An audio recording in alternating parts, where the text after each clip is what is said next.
We've already made big strides in the self-discovery process leading up to creating a mission statement. You've identified a dozen or more talents, strengths, and skills.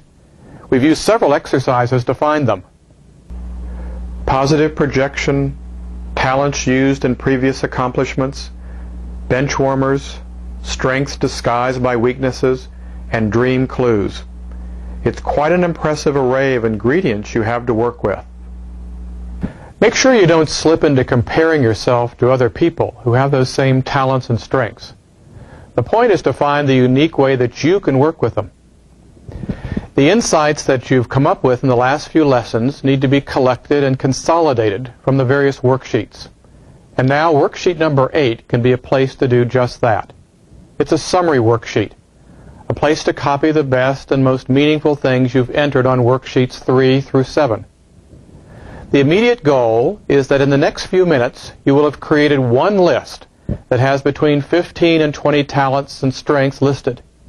You'll be creating that summary list on worksheet 8, picking from entries you've made on the previous worksheets. If possible, try to select at least 2 or 3 from each of the worksheets 3 through 7.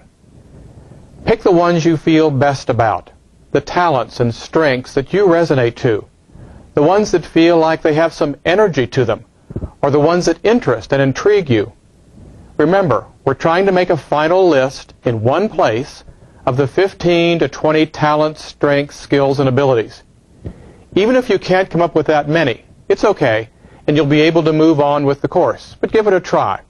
Start making your summary now on worksheet 8. Once you've got your summary list on worksheet 8, just consider what you've got there. It's an impressive list, isn't it? Don't feel as if you're bragging, but admit you're a pretty talented person, whether the world around you realizes yet or not. The items on your list are the ingredients within your soul that have an important role to play in living your highest purpose and mission. However, some of the talents are more crucial than others to success. A few of them are particularly significant because they play such a big part in shaping the nature of your calling, your spiritual purpose in life. The fact that just a few talents have a special priority does not diminish the value of the others. It simply means that a few of your abilities are particularly influential in shaping your calling in life. The point can be illustrated with an example from sports. The 1927 New York Yankees baseball team is one of the most famous of all time. Some people believe it was the greatest baseball team ever assembled.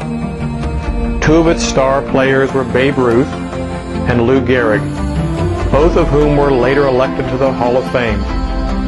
Those 2 extraordinary players shaped the character of the team with their nearly unstoppable hitting. But they couldn't have won the World Series that year by themselves. Every player on the team had a role to play. Some players made a small contribution, but it was a total team effort that made the 1927 New York Yankees a success. In exactly the same way, you have certain talents that are more important than others to your mission in life. They shape the basic character of what you're born to do. Other strengths and abilities have a job too, but they assume a supplementary function in living your purpose. How many key talents do you have? A good guess is 4 or 5. This is the average count of strengths and abilities described in a Casey Life reading. In some readings there were just 3, in other cases 5 or 6. However, when we look at hundreds of life readings as a whole, 4 or 5 is about the norm. According to Edgar Casey, you brought with you into this life a few very important assets for success with your purpose as a soul, what you're especially here to do. You can think of these talents as gifts from God or as abilities developed in previous lives. If you had been fortunate enough to receive a Casey Life reading, it would have described 4 or 5 special talents and strengths. Of course, they aren't limited to your good points. You've already compiled a list on worksheet number 8 that is much longer.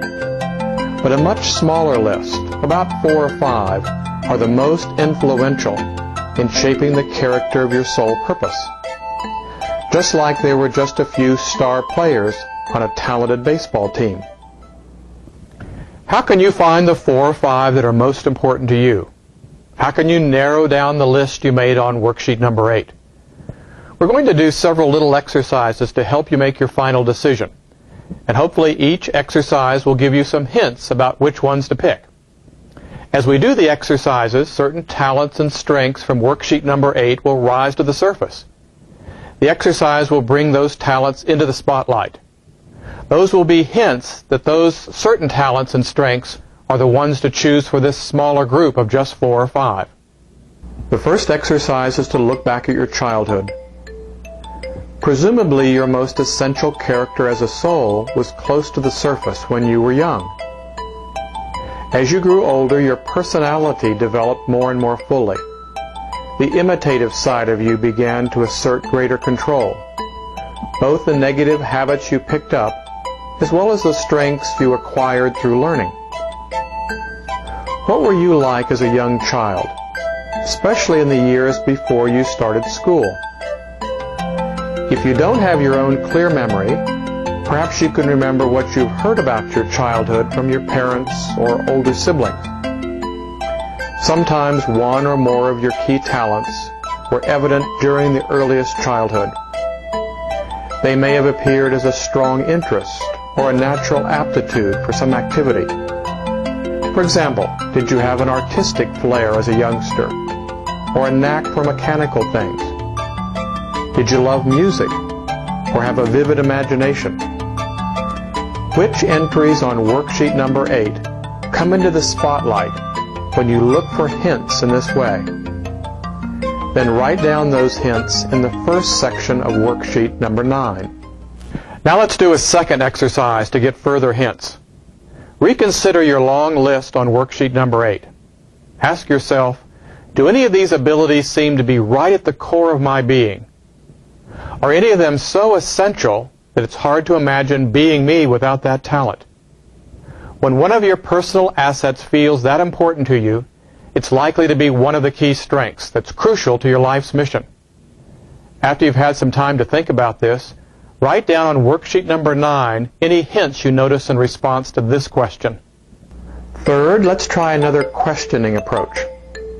Often the talents that are most significant to your purposes will have a feeling of unfinished business until they are being fully utilized. Once again, look at your long list of talents.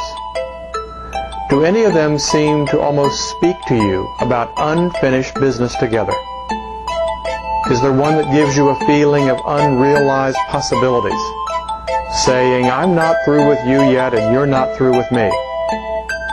Once again, write down on worksheet number 9 anything that comes into the spotlight this way. There's one final exercise for us to do in collecting hints. This one's a little bit playful and imaginary. But think about this.